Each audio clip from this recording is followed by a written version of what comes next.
El Centro Evangelístico Peniel y Ciudad Online presentan retransmisión de la conferencia dominical con el doctor José Hernández. Bienvenidos. Estás luchando en varios frentes, lo cual te dificulta concentrarte en uno. Y es que la vida del ser humano, mi vida, dilo más fuerte, mi vida, está expuesta todos los días. De manera que la vida del ser humano consiste en una guerra. Es una palabra fea, ¿verdad? Ya ustedes saben lo que significa una guerra. Nadie quiere una guerra. Nadie quiere un conflicto. Escucha bien lo que voy a decir. Pero por más que la evites, la tendrás. Ahora, hay muchos tipos de guerra, pero a la que yo me refiero específicamente es a la guerra de la vida, que tiene diferentes dimensiones. Ahora, yo estaba pensando un poco más acerca de la guerra, porque hay dos palabras que se parecen y a menudo tendemos a confundirlas, que es la palabra guerra y la palabra batalla. Y significa esto que muchas veces confundimos esas dos expresiones y las usamos de manera independiente.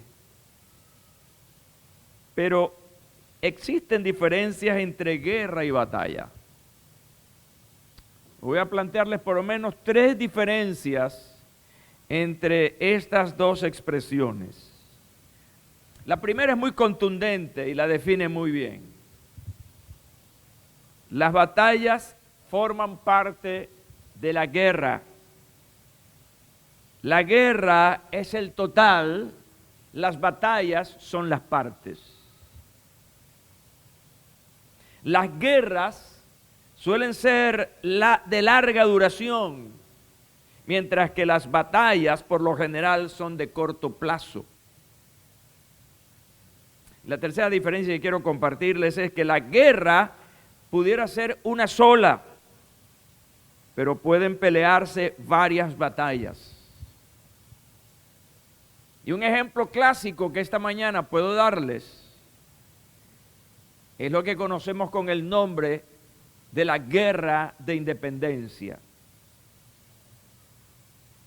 Una guerra que tuvo cierta duración. Fue la guerra entre los patriotas y los realistas. Y la idea general fue sacar a este imperio de las tierras venezolanas, o de lo que se conoció con el nombre de la Gran Colombia. Y esa guerra, que tuvo un tiempo de duración, en medio de ella se pelearon muchas batallas, unas en gran escala, otras en pequeña escala, pero se pelearon muchas batallas. Y la batalla que puso fin a esa guerra, escuche bien, la batalla que puso fin a esa guerra se peleó muy cerca de donde nosotros estamos y se le conoce con el nombre de la batalla de Carabobo, donde finalmente los patriotas vencen a los realistas. Por eso estoy hoy hablando de esa guerra que tú y yo vivimos. Una guerra que está conformada por muchas batallas. Tienes que acostumbrarte, y yo a mí mismo me digo, tengo que acostumbrarme a saber que estoy en guerra. Dile eso al que está a tu lado. Porque en cualquier momento vas a tener una batalla. Así que no te sorprendas. Y posiblemente en este momento estás peleando una de esas batallas. En cualquier área, recuerda. Batallas emocionales, batallas en la salud, batallas en el área financiera, en el área familiar. Tienen muchas características. Entonces hay que estar conscientes de que estás en una guerra que está conformada por muchas batallas que a diario estás enfrentando. Esto lo refiero pensando un poco en la dramática situación en la que se encontró Nehemías en su proyecto de la reconstrucción de la ciudad de Jerusalén. Yo no sé, y esto es una especulación mía,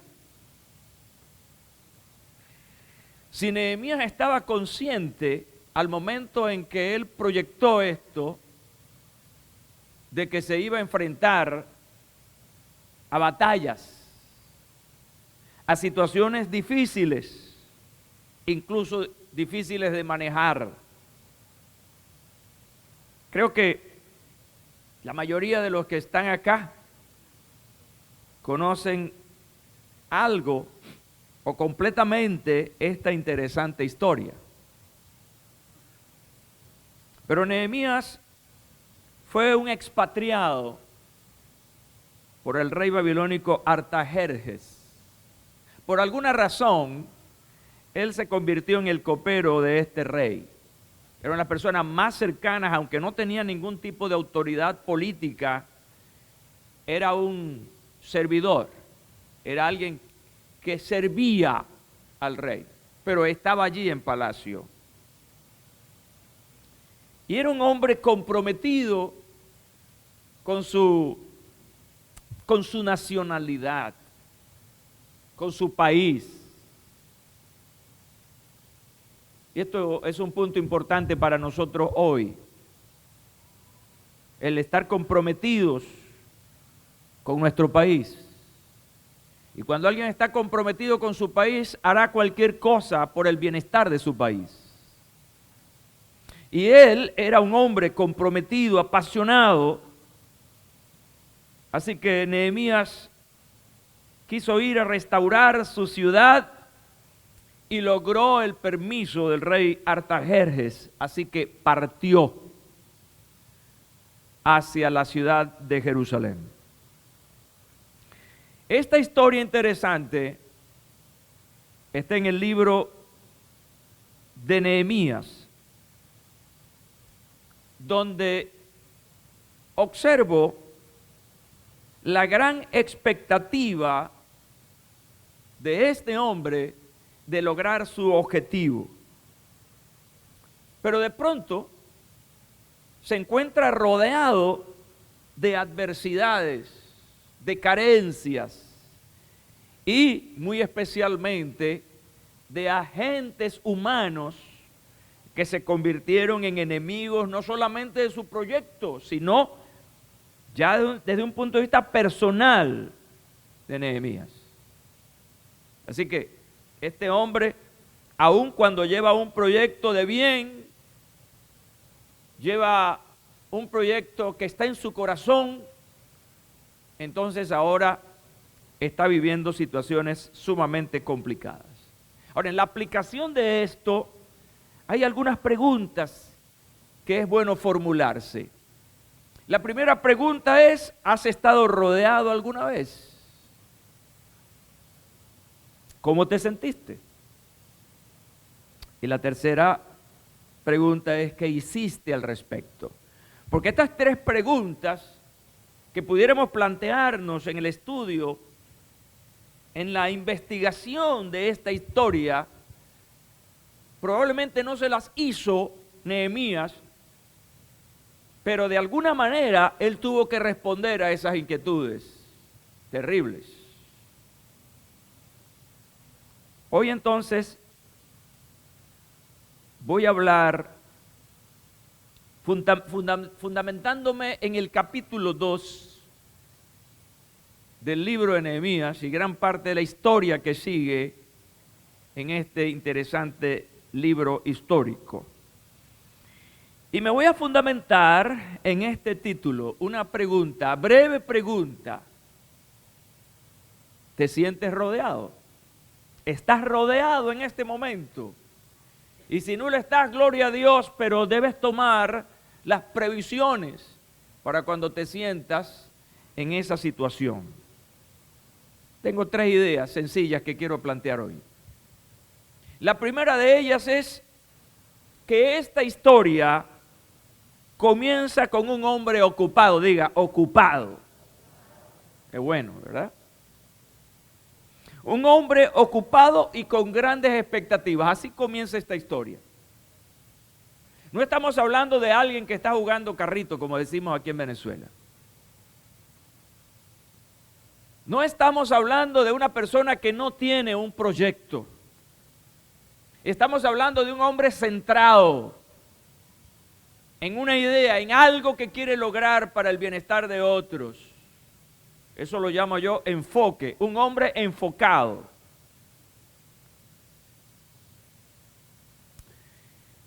Y aun cuando él está ocupado y con grandes expectativas, eso pudiera decirnos, este hombre está haciendo lo correcto y como tal no va a tener problemas. Hay 2 cosas importantes que Nehemías llevaba como una ocupación, como algo que él tenía que realizar. Número 1, reedificar la ciudad. Un proyecto nada fácil, porque involucraba muchos recursos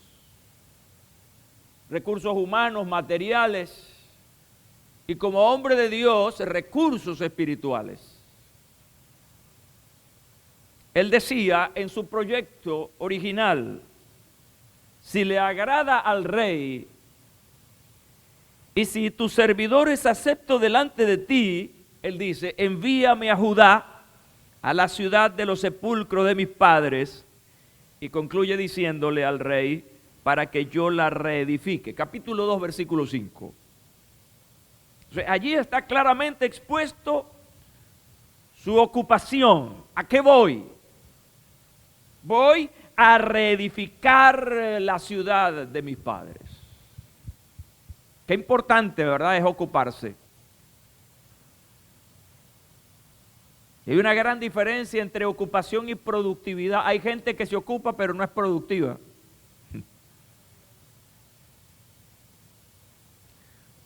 Ocupación y productividad. Es bueno que analicen eso. Hay gente haciendo mucho y al final no produce nada. ¿Y sabes por qué? Porque las personas que son productivas son aquellas que se ocupan, y valga eso, en un objetivo particular. Gente que está haciendo muchas cosas, pero a la larga no está obteniendo resultados. Yo encuentro aquí, en este hombre, un hombre más que ocupado, un hombre productivo. ¿Por qué? Porque estaba enfocado en algo muy particular, reedificar la ciudad. Ahora, para lograr eso, él tenía que ser productivo en otra área también, porque solo no podía lograrlo. Así que la otra cosa en la que él objetivamente tenía que ocuparse era convencer a los líderes de la ciudad y sus habitantes. Una tarea que no era fácil, una tarea que no era nada sencilla, porque él está llegando a una ciudad destruida. Físicamente, la estructura de la ciudad estaba en el suelo, las puertas quemadas a fuego, los muros de la ciudad destruidos. Y obviamente eso tiene un impacto en la emocionalidad de la gente, una gente deprimida, asustada porque la ciudad carecía de seguridad. sacar a un pueblo que está en una situación como esa, tan calamitosa, no es una tarea fácil. Así que de dos cosas importantes tenía él que encargarse: de lo físico, de lo estructural, pero también tenía que ocuparse de la parte de animar, comprometer a ese pueblo en función de la reconstrucción de la ciudad. El versículo 16 del capítulo 2, él dice que hasta entonces yo no lo había declarado a los judíos, ni a los sacerdotes, ni a los nobles, ni a los oficiales, ni a los demás que habían de hacer la obra. Una de las cosas que se encargó Nehemías en primer lugar fue observar el estado de la ciudad.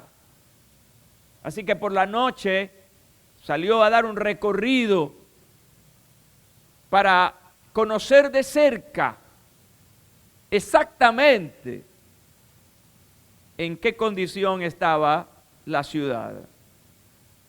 Y hasta ese momento él no había declarado nada al pueblo. Y esto me parece bien interesante. Cuando tú quieras convencer a alguien, tienes que tener argumentos, tienes que tener pruebas. Y una vez que él obtuvo todo este panorama, entonces fue que declaró su objetivo a estas personas, al liderazgo de la ciudad, tanto el liderazgo político como el liderazgo religioso, y luego al resto del pueblo, lo que él se proponía hacer. Con argumentos, con pruebas en las manos, pero también con una gran esperanza, logró entonces entusiasmar a las personas. Pero mira dónde quiero llegar con esto. Toca el que está a tu lado y le estás poniéndole cuidado al pastor. Sí, ¿por qué digo esto? Porque quiero llegar contigo a algo en esta primera idea. Esta primera idea dije que tiene que ver con un hombre ocupado y con grandes expectativas. Pero esto no exoneraba a Nehemías de que lo que le ocupaba podía enfrentar adversidades. Él está enfocado, y esto es muy importante, ¿sabes? Pero aún cuando estás enfocado en hacer algo, pueden haber perturbaciones. Puede aparecer algo que trate de impedir, de limitar aquello que quieres lograr. Por eso hay que tener cuidado con eso de la productividad. Lo que está alrededor muchas veces puede quitarnos la visión, el compromiso de lo que está delante. Se llaman distractores, elementos distractores.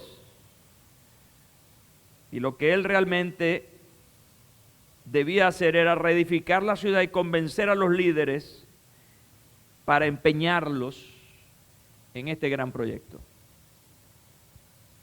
La segunda idea que quiero plantearles es que Nehemías se entera ahora de que tiene que enfrentar la adversidad y se siente rodeado. Se siente en una situación embarazosa. Me encanta esta expresión. Pero cuando lo oyeron, y esto es bien importante, aquí hay dos audiencias, escucha bien, en esta historia. Está la audiencia que él quiere convencer para juntos lograr el objetivo. Pero hay otra audiencia que en vez de convencer tiene que vencer. ¿Están conmigo esta mañana? Porque ¿quiénes oyeron esto? Cuando lo oyeron, y aquí menciona nombres: Sanbalat el horonita, Tobías el siervo amonita y Gesem el árabe. Se burlaron de nosotros y nos menospreciaron. Preguntaron: ¿qué es esto que estáis haciendo?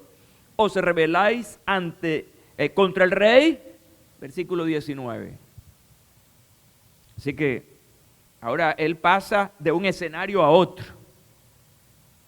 Él está en un primer escenario donde él ha logrado convencer a la gente de reconstruir la ciudad. Tenía gran parte del éxito en sus manos. Pero ahora pasa al escenario de la adversidad.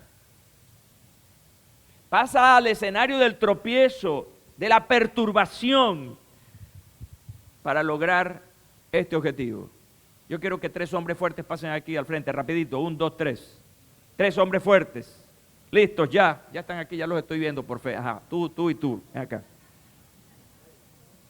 Bueno, ¿dónde están pues? Venga, falta uno. Ok, ya están aquí, venga, rápido, ya está listo, está de sobra, vente.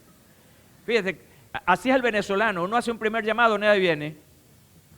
Y cuando deja llamar, todos aparecen. Quiero que se encadenen. Pero el círculo.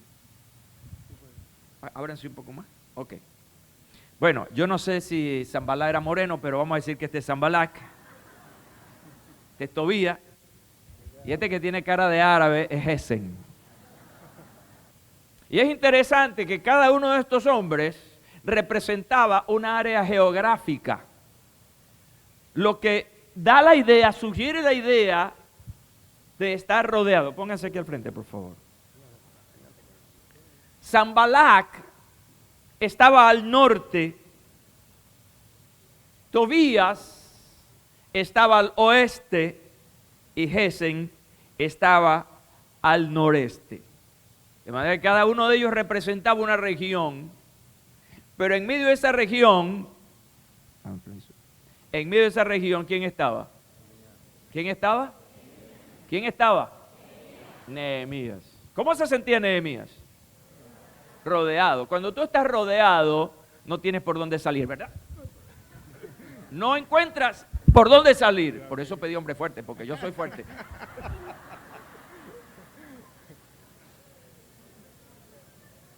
Oiga, este es un escenario imaginario de lo que significa estar rodeado.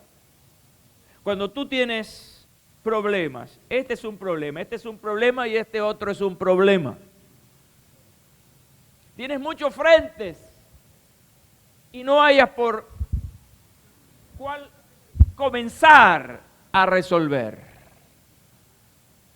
¿Te has sentido así alguna vez? Es fácil. Gracias, muchachos.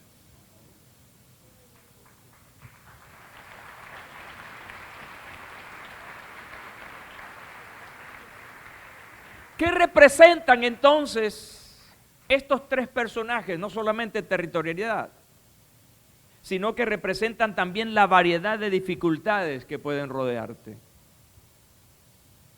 Por eso esta mañana la pregunta clave es: ¿te sientes rodeado?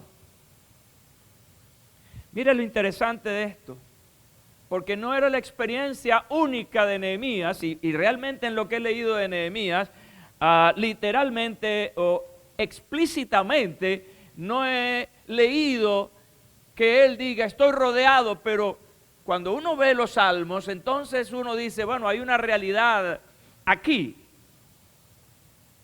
6 veces en los salmos aparece la expresión me han rodeado. Vaya notando. Salmo 22:12, el salmista dice, me han rodeado muchos toros, fuertes toros de Basán me han cercado. Obviamente, aquí hay un lenguaje figurado. No es literalmente unos toros, no toros de eso. Se está refiriendo a situaciones fuertes, complicadas, difíciles, y no solamente un toro, son muchos toros fuertes.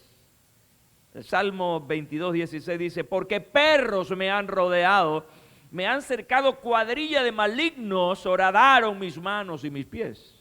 Igualmente aquí está usando un lenguaje figurado.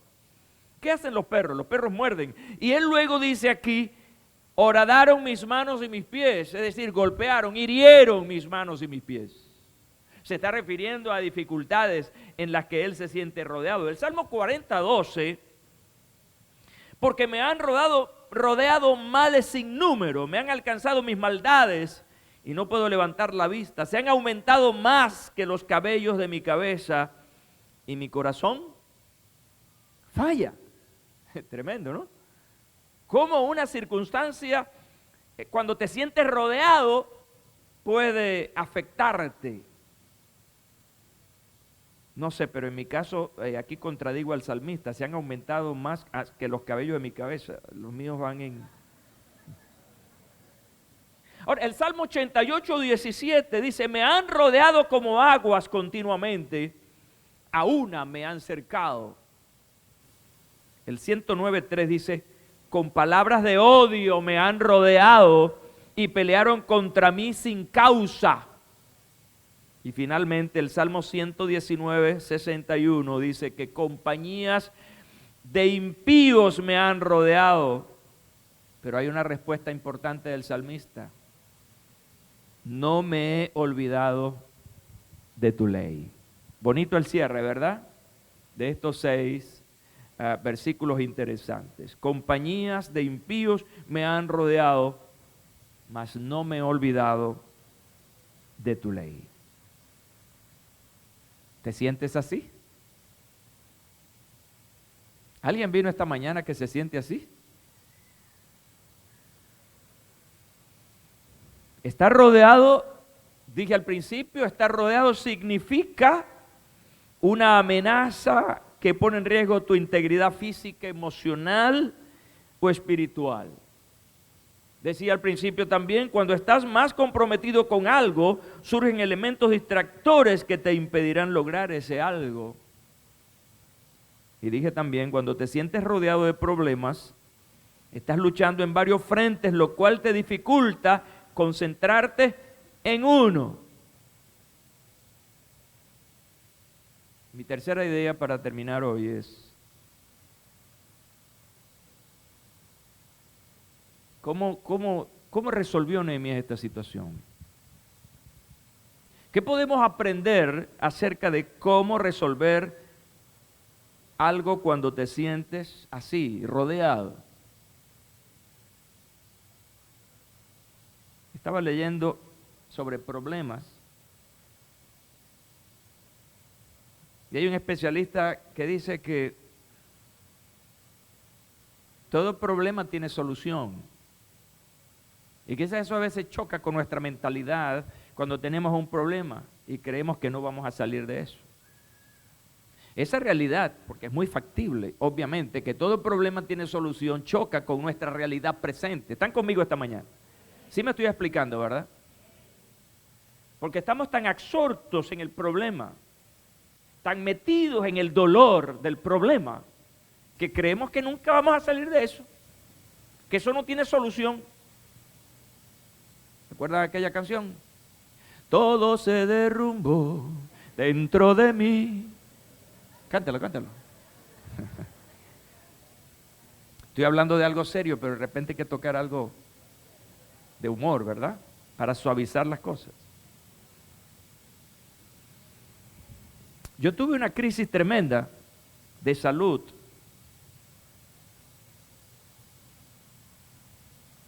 En que yo creí que me iba a volver loco.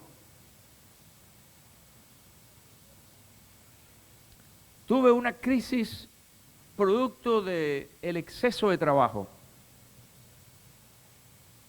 No había llegado a los 30 años cuando eso. Todavía estaba en los 20. Y estábamos comenzando esta iglesia.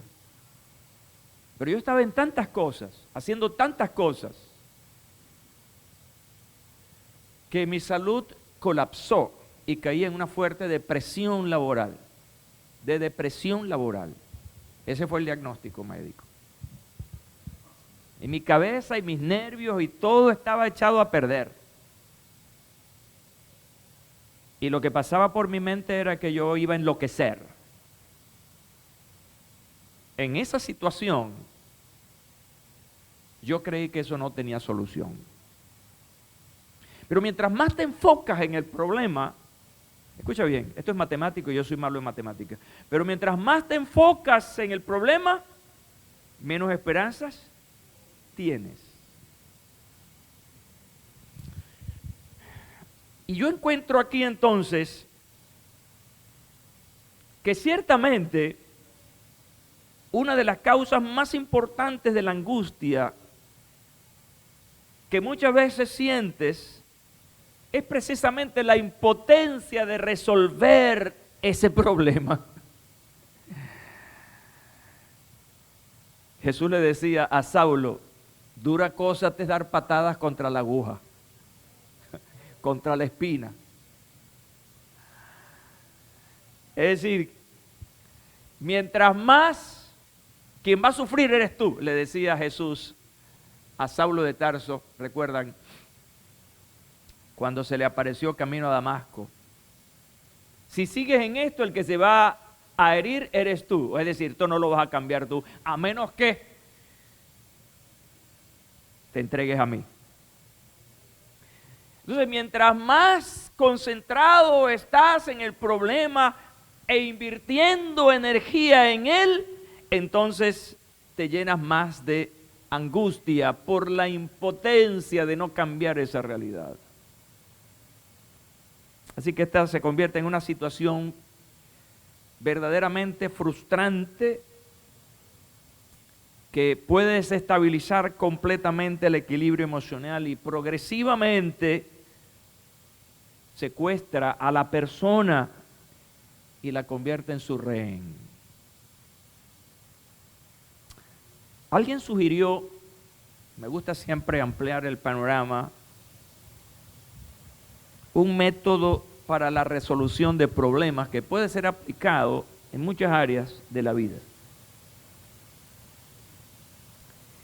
Y este método consta de 5 elementos importantes. El primer elemento tiene que ver con definir el problema. Y es cierto, ¿contra quién luchas? ¿O quién lucha contra ti? Eso es lo primero. Definir, demostrar el verdadero problema, ir a las entrañas del problema. Este es el problema. El problema surge como un enemigo. Mientras no conoces a tu enemigo, pues no puedes hacerle frente, no puedes destruirlo. Segundo paso es hacer una lista de los hechos relevantes. ¿Qué es lo más importante que me afecta de este problema? ¿Qué es lo que más me afecta de esta situación? El número 3, hacer una lista, escucha bien, de posibles soluciones. Es como un inventario donde vas buscando opciones. Hacer una lista de posibles soluciones, donde incluyas las ventajas y desventajas. Y eso es importante porque te pone a pensar no en el dolor, sino en la solución. Número 4, analizar cada una de las alternativas de solución. Y en esto vas a valorar los riesgos y consecuencias. Si me vas siguiendo, te darás cuenta que estás en una situación productiva. ¿Están conmigo esta mañana? No estás en el rincón llorando y quejándote.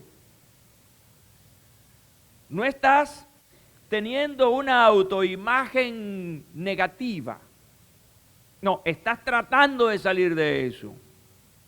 Quiere decir que estás tratando de ser productivo. Número 5. Decidir sobre la solución que pueda resolver mejor el problema principal. Pero cuando tú analizas un problema, vas a ver algo macro, algo grande. Pero cuando te pones a ver más profundamente, te vas a dar cuenta que hay algo colateral al problema. algo que surge del gran problema. Y es allí precisamente donde muchas veces nos confundimos cuando analizamos el problema. Por eso, la primera parte es importante dentro de este método, es definir el problema. A veces la gente confunde la parte por el todo, escucha bien esto, ¿no? Confunde la parte por el todo, de repente resuelve la parte, pero el todo está presente. ¿Están conmigo esta mañana? ¿Estoy siendo muy filosófico? Sí, porque a veces uno habla tanto, yo soy medio... Es cierto, entonces, tenemos que ver el todo con sus partes, pero en esa definición tenemos que buscar lo medular. O sea, ¿qué es lo que realmente está produciendo las partes? Y allí es entonces cuando verdaderamente estamos enfocados en la resolución de ese problema y para salir de ese sitio en el que me encuentro. Ahora, usted me preguntará, pastor, pero ese método no es bíblico. Bueno, posiblemente no, como también puede serlo. Escucha bien lo que te voy a decir esta mañana. No todo lo que no es bíblico es malo. Porque el conocimiento que Dios le ha dado al ser humano es precisamente, escucha bien, para vivir en este mundo, en solucionar las cosas que están a nuestro alrededor. Por eso hablamos de inteligencia y de sabiduría, que son dos cosas diferentes. Y Dios ha dotado al ser humano de inteligencia y de sabiduría. Escucha bien esto. Cuando Dios sacó al hombre y a la mujer del huerto del Edén, no los sacó desarmados. Él les dio una herramienta. Y esa herramienta fue trabajo. ¿Cómo vas a comer? Bueno, trabaja. Más adelante, quien iba a saber cómo iba a trabajar era el hombre, porque Dios le dio esa capacidad. ¿Están conmigo este día?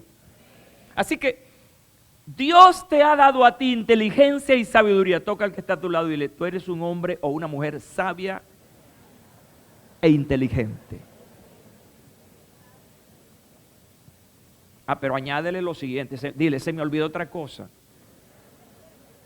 Así que no tienes excusa para quedarte en ese hoyo.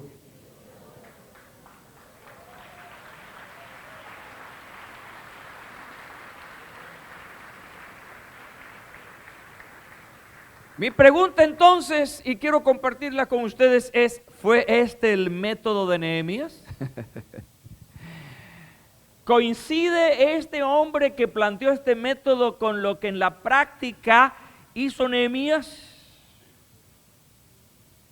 Yo creo que las 5 partes de este método en Nehemías se reducen a 3.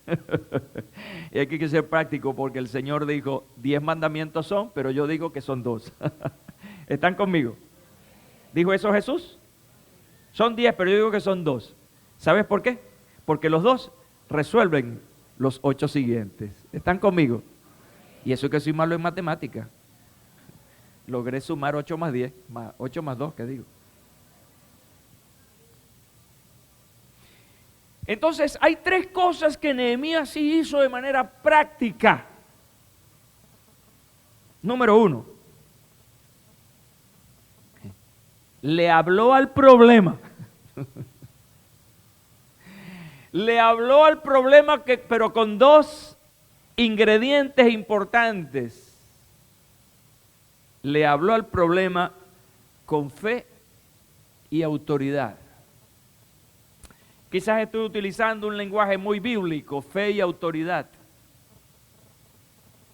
Pudiéramos utilizar otro lenguaje. Le habló con firmeza. Le habló con descubrimiento, con discernimiento. Yo sé quién eres tú.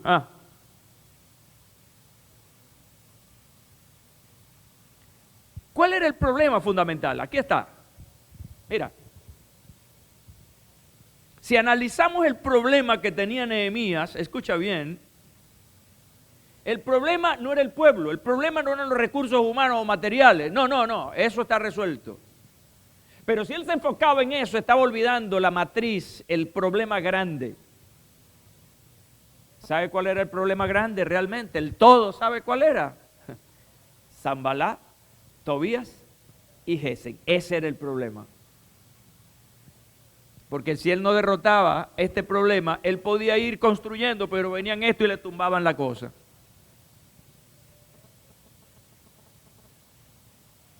Y dice Nehemías, les respondí diciendo, ¿a quiénes?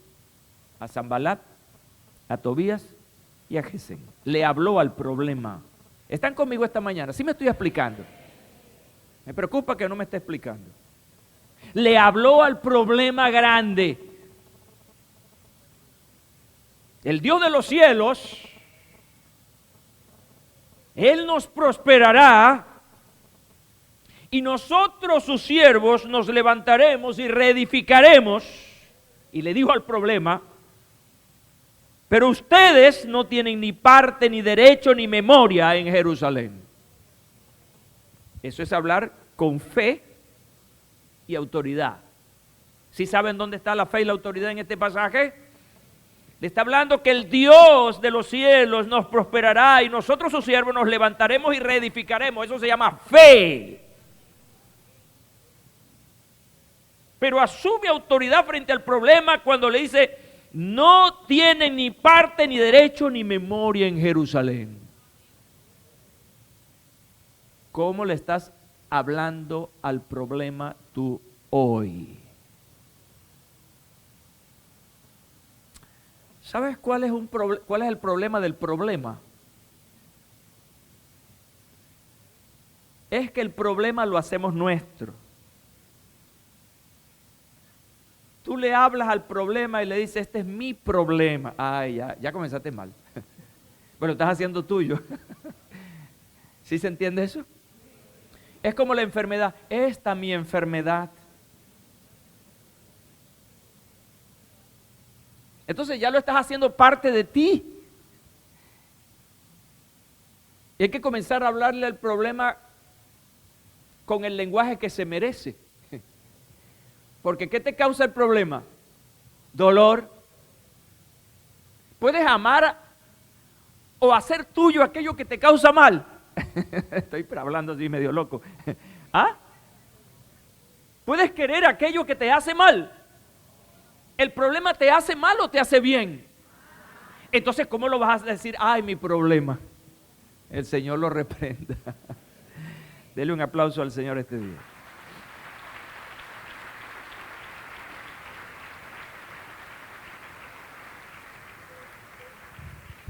Es que hablarle al problema, escúchame, es que hablarle al problema es hablarte a ti mismo.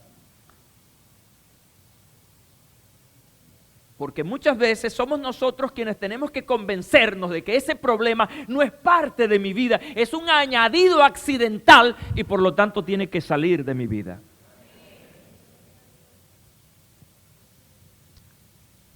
No solamente entonces hablarle al problema, sino hablarnos a nosotros mismos para convencernos de que realmente eso no forma parte de nuestra existencia. Oye, y no estoy negando que el problema existe, no, es una realidad. Y como realidad hay que hablarle. La segunda cosa que hizo Nehemías en la resolución de esta situación es vital. Mientras el problema estaba, incluso él hablándole al problema con autoridad y fe, él nunca dejó de hacer. ¿Sabes cuál es una de las características cuando estamos atormentados por un problema? Es que nos paraliza.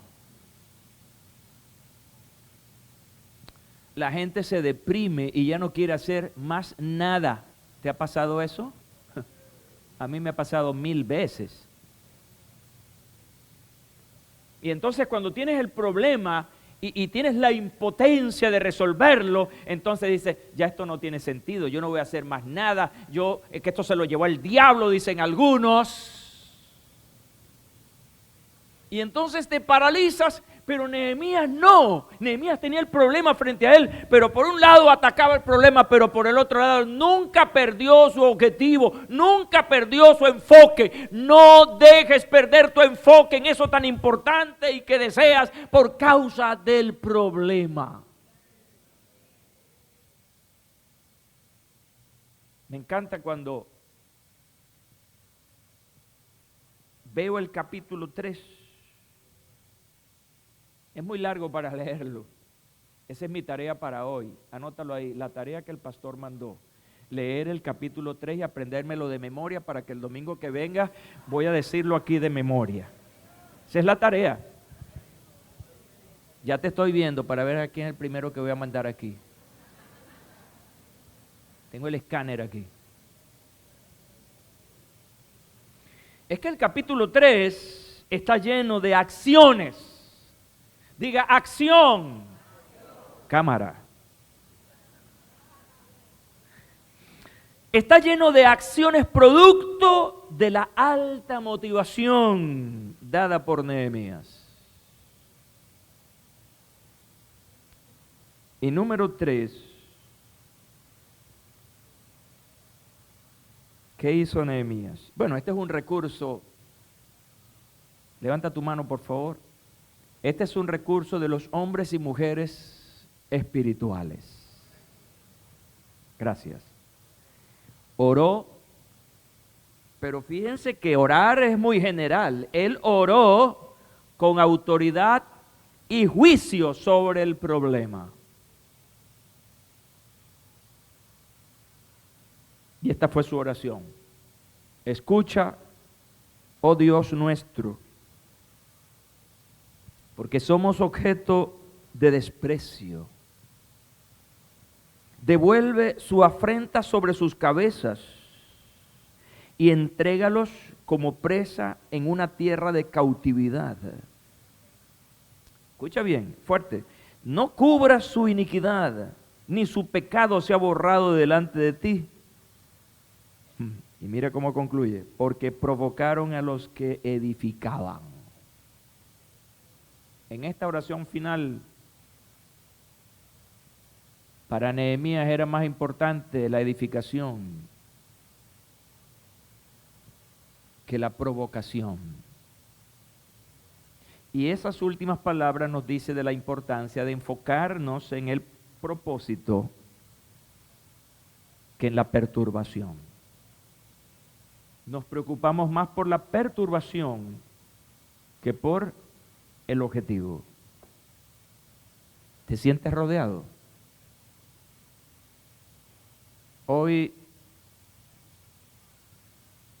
el Señor nos trae una receta, unas indicaciones. Tú decides qué vas a hacer con ellas. Póngase de pie, por favor.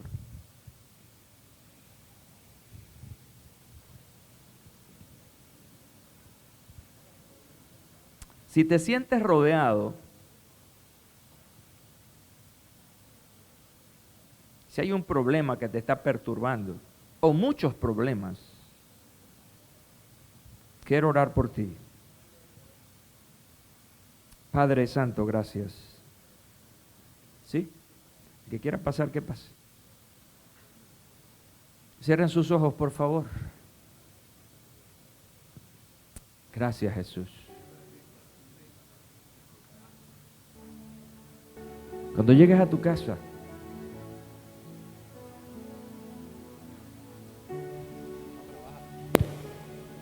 vas a buscar en tu computadora, vas a buscar esta expresión, estado de sitio. No quise hablar de eso hoy por razones obvias,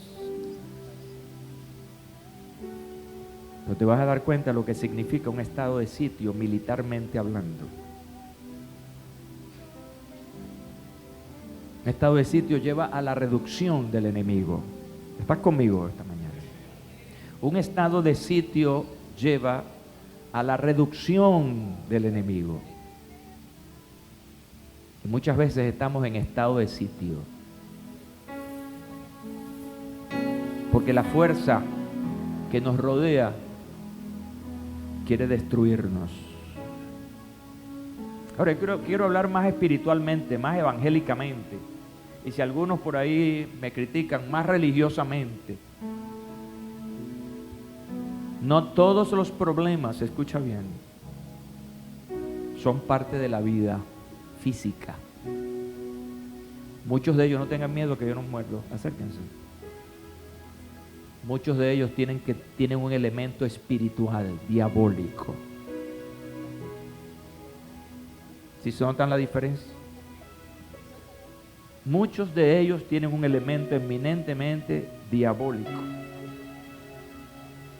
La Biblia dice que alguien vino a matar, a robar y a destruir. Pero gloria a Dios, Él vino para darnos vida y vida en abundancia. Pon tu mano sobre tu corazón este día.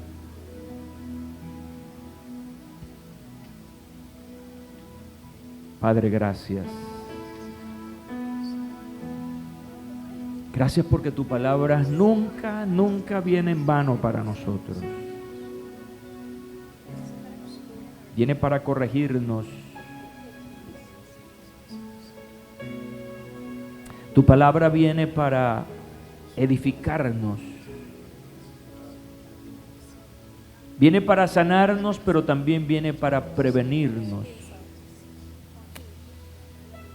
Y este día, junto a este grupo de personas que han pasado aquí al frente, junto con aquellos que por una u otra razón no han venido, pero tú conoces la necesidad y la realidad de cada uno de los que estamos aquí. Hoy hemos aprendido que los problemas tienden a rodearnos, lo que significa que no encontramos salida. Este día, Padre, en el nombre de Jesús, venimos ante ti. Padre, mira esa mano sobre el corazón ahora. Trae sanidad. Trae la palabra de sabiduría este día, Señor. Así como Nehemías trató con estos problemas, a que ellos traten con ellos, con esa misma autoridad y esa misma receta que encontramos en la palabra. Padre, que la situación, sea cual sea, no los neutralice, sino que puedan hacer lo productivo, puedan hacer lo correcto. Padre, en el nombre de Jesús, hoy tócalos tú, Señor, tócalos tú, Señor. Y este día sea un día de liberación. Hoy sea un día de sanidad. Y toda carga, Señor, hoy sea liberada. Hoy hemos creído, Señor, en ti una vez más. Hoy reafirmamos nuestra fe, nuestra confianza en ti, Señor. Y hoy en este tiempo de entrenamiento espiritual, Señor, gracias por los ejercicios que hoy recomiendas a tu pueblo para enfrentar la adversidad. Padre bueno, hoy una vez más, este pueblo dice, te necesito, Señor. Tú has dicho claramente que en el mundo tendríamos problemas. Tú lo dijiste, Señor. Tu evangelio no es una oferta engañosa. Tu evangelio es la realidad. Pero tú has dicho, pero yo he vencido al mundo. Confía en mí porque yo he vencido al mundo. Y hoy el Espíritu Santo te dice, ciertamente estás viviendo este momento, pero confía, el Señor venció por ti. Él llevó esta situación en la cruz. Hay sanidad en este día. Hay liberación en este día. el Centro Evangelístico Peniel y Ciudad Online presentaron retransmisión de la conferencia dominical con el doctor José Hernández.